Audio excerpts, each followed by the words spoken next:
आपका स्वागत है आपके अपने YouTube चैनल महाअध्ययन पर। वीडियो को लाइक करें और अगर अभी तक चैनल को सब्सक्राइब नहीं किया है तो जल्दी से कर दीजिए। आज हम करने जा रहे हैं हमारी 6th स्टैंडर्ड के लिए सोशल साइंस की वर्कशीट जो जियोग्राफी से है और वर्कशीट का नंबर 25, डेट 28 दिसंबर। आज हम बात कर रहे हैं major domains of the earth की और उसमें भी स्पेशली हम कॉन्टिनेंट्स के बारे में बात करेंगे। तो सबसे पहले मेजर डोमेन्स, अगर हम अर्थ को देखें, ये हमारा अर्थ का एक तरीके से देखा जाए तो ये हमारी अर्थ है जिसे हम ग्लोब कहते हैं। तो ये ग्लोब हमारे सामने दिखाया गया है और इसे भी खोल कर दिखाया गया है ताकि हमें पूरा का पूरा नक्शा मैप एक बार में दिखाई दे सके। तो जब हम इसे देखते हैं तो हम आसानी से समझ पाते हैं कि इसमें या तो ऐसे एरिए हैं जो लैंड है या फिर हमें दिखाई देता है वाटर। ये पूरा एरिया ब्लू कलर से हमें वाटर दिखाई देता है। तो अगर हम बात करें, there are two main divisions of the earth surface. तो पहला जो है वो लैंड है और सेकंड जो है वो वाटर है। तो जो लैंड एरिया है, the large land mass are known as the continents. तो ये जो लैंड एरिया है, लैंड मासेस जो है, यही है कॉन्टिनेंट्स। और जो ह्यूज वाटर बॉडीज हैं कॉल्ड द ओशियन बेसिन्स, उसको हम ओशियन बेसिन के नाम से जानते हैं। अगर हम बात कर रहे हैं कॉन्टिनेंट्स की, हमने कहा ही कि आज हम कॉन्टिनेंट्स के बारे में बात करेंगे। तो कॉन्टिनेंट्स हैं हमारे पास टोटल 7 और ये सभी कॉन्टिनेंट्स आपस में अलग अलग हो जाते हैं, सेपरेट हो जाते हैं वाटर बॉडीज के कारण। मोस्ट ऑफ टाइम ये आपको वाटर बॉडीज के कारण ही दिखाई देंगे सेपरेट होते हुए। अब हम बात कर रहे हैं कि हमारे पास कितने कॉन्टिनेंट हैं। तो दीज कॉन्टिनेंट्स आर 7 जिनके नेम हैं Asia, Europe, Africa, North America, South America, Australia और अंटार्कटिका। तो इसी बात को हम अपने मैप पर भी देख लेते हैं। तो ये हमारा एशिया, ये Europe, Africa, North America, South America और ऑस्ट्रेलिया। साथ में हमने बात की अंटार्कटिका की, तो वो है ये पूरा स्नो एरिया है, पूरा बर्फ से ढका हुआ एरिया है, इसलिए व्हाइट कलर में हमें यहाँ पर दिखाई देता है। तो चलो फटाफट से आगे बढ़ जाते हैं। और एक इम्पॉर्टेंट बात ये कि ज़्यादातर हिस्सा नॉर्दर्न हेमिस्फेयर में है। जो लैंड एरिया की हम बात करें, कॉन्टिनेंट्स की बात करें, तो कॉन्टिनेंट्स का मोस्ट ऑफ एरिया जो है या मोस्ट ऑफ कॉन्टिनेंट्स जो हैं वो हमारे नॉर्दर्न हेमिस्फेयर में आते हैं। तो जिन बच्चों को नहीं भी पता है कि नॉर्दर्न हेमिस्फेयर का क्या मतलब होता है तो मैं एक बार उनके लिए बता देती हूँ। नॉर्दर्न हेमिस्फेयर का मतलब होता है कि अगर हम अपने ग्लोब को देखते हैं तो इसके बिल्कुल बीच वाले हिस्से के ऊपर वाला हिस्सा यानी कि नॉर्थ वाला हिस्सा नॉर्दर्न हेमिस्फेयर कहलाता है। हेमिस्फेयर मतलब आधा गोला, तो उत्तर वाला आधा गोला।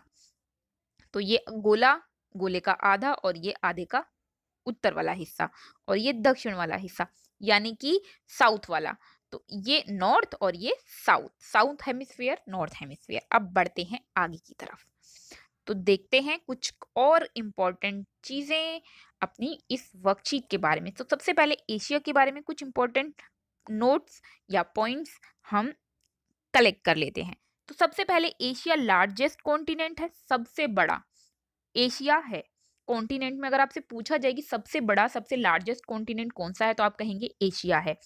और एशिया कितना बड़ा है?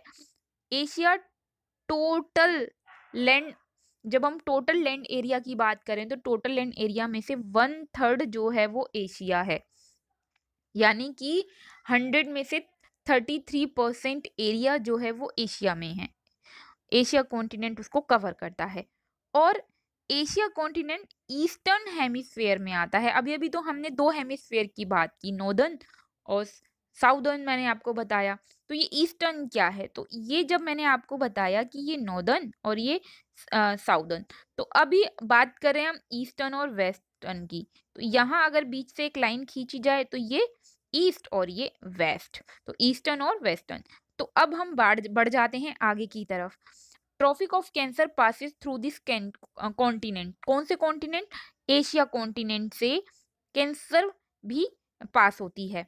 कैंसर कौन सी लाइन है? तो चलो एक बार मैप पे वो भी देख लेते हैं, साथ में कुछ और चीजें भी देख लेते हैं जो यहाँ पर लिखी हैं कि यूरोप जो है वो यूराल माउंटेन्स की वजह से सेपरेट हो जाता है, यानी एशिया और यूरोप एक दूसरे से सेपरेट हो जाते हैं, अलग अलग हो जाते हैं बिकॉज ऑफ यूराल माउंटेन्स।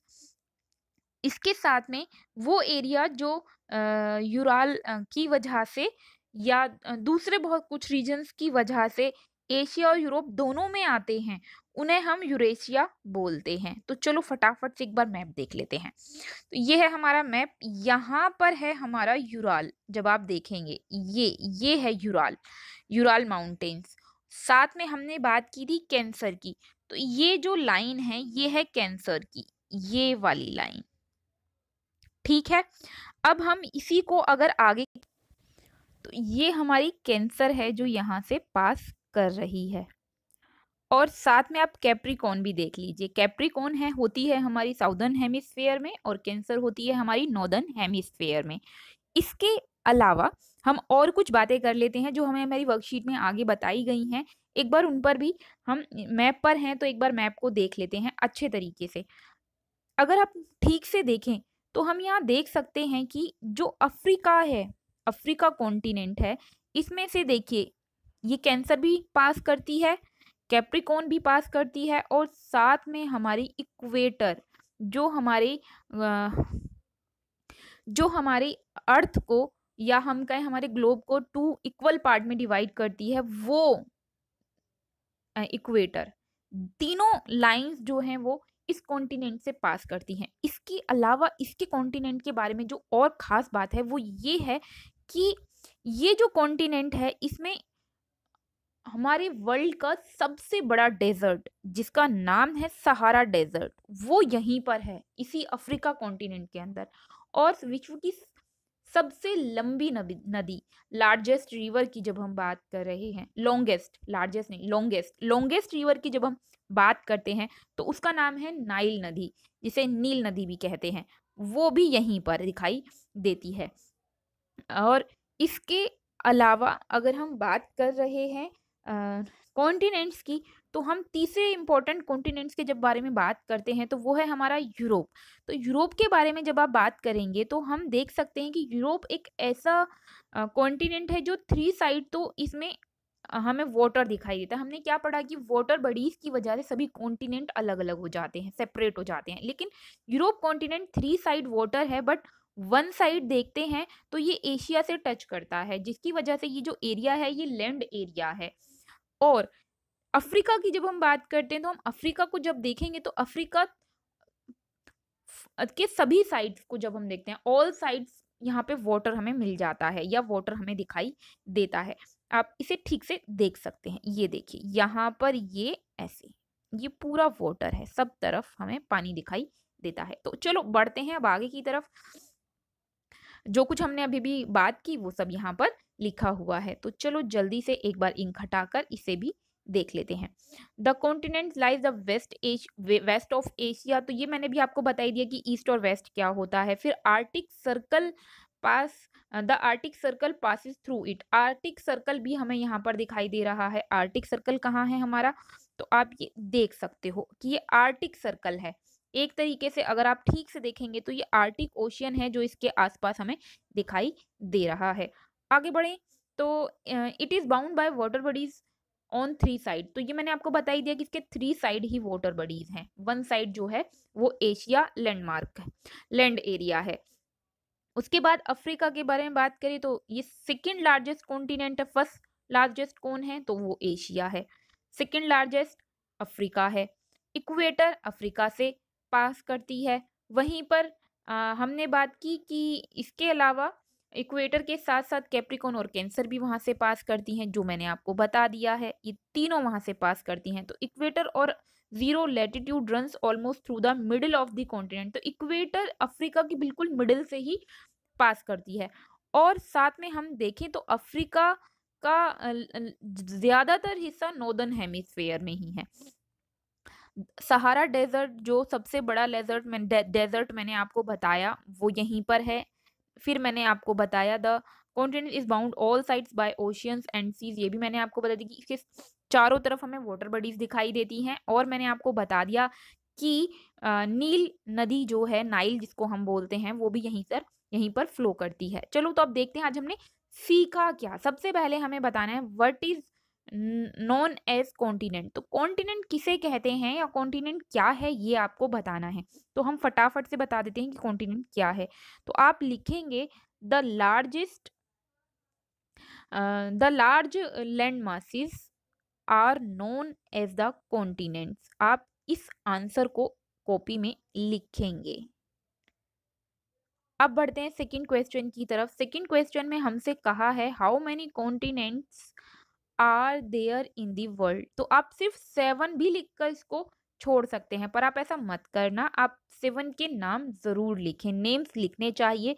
तो आप पहले लिखिए देयर आर 7 मेजर कॉन्टिनेंट्स, और फिर उसके बाद ये लिखने के बाद फिर लिखिए these continents are Asia, Europe, Africa, North America, South America, Australia and Antarctica. These continents are 7 लिख लीजिए, 7, और फिर उसके बाद आप मार्क डाल के और ये 7 नेम्स लिख दीजिए। अब बढ़ते हैं, दीज आर 7 लिखने की जरूरत नहीं क्योंकि हमने पहले लिख दिया दीज आर 7 मेजर कॉन्टिनेंट्स, और देन दीज कॉन्टिनेंट्स आर करके सारे नाम लिख लीजिए। अब बढ़ते हैं नेक्स्ट क्वेश्चन की तरफ, विच इज लार्जेस्ट कॉन्टिनेंट। तो इसका आसान सा उत्तर है जो हमने कई बार पढ़ा, एशिया। एशिया जो है वो हमारा लार्जेस्ट कॉन्टिनेंट है। The largest continent is Asia. तो ये थी हमारी आज की वर्कशीट महाअध्ययन की तरफ से। मैं उम्मीद करती हूँ आप सभी को इससे होमवर्क करने में भी आसानी हुई होगी, साथ में आपको आपका पूरा कॉन्सेप्ट भी क्लियर हुआ होगा। मैं एक और रिक्वेस्ट करती हूँ, आप सभी इस वीडियो को पूरा ज़रूर देखना क्योंकि इससे रिलेटेड वर्कशीट आगे होंगी। अगर ये बेसिक चीज़ें हैं जो आपने अगर 6th स्टैंडर्ड में नहीं सीखी, तो जियोग्राफी को लेकर आपको आगे प्रॉब्लम्स आती रहेंगी। इसलिए ये बेसिक कॉन्सेप्ट्स हैं, कम से कम इन वीडियोस को पूरा देखें ताकि आपको छोटी छोटी बातें क्लियर रहें, आपका कॉन्सेप्ट क्लियर रहे, ताकि आपको आगे आगे एजुकेशन में दिक्कत ना हो। फिर मिलते हैं ऐसी ही वीडियोस के साथ। आप चाहते हैं महाअध्ययन आपके लिए इसी तरह की वीडियोस लाता रहे, तो ज़रूरी है कि आपका चैनल चलता रहे। उसके लिए ज़रूरी है कि आप चैनल को लाइक, शेयर, सब्सक्राइब इटीसी करते रहें। तो फटाफट से वीडियो को लाइक कर दीजिए। अगर आपने अभी तक चैनल को सब्सक्राइब नहीं किया तो प्लीज़ जल्दी से कर दीजिए। आपकी वीडियो के ठीक नीचे रेड कलर से लिखा हुआ है सब्सक्राइब, क्लिक कर दीजिए। क्लिक करते ही कलर चेंज हो जाएगा, वहाँ लिखा होगा सब्सक्राइब। फिर मिलते हैं ऐसी वीडियोस के साथ, तब तक के लिए स्वस्थ रहें, खुश रहें। नमस्कार और धन्यवाद।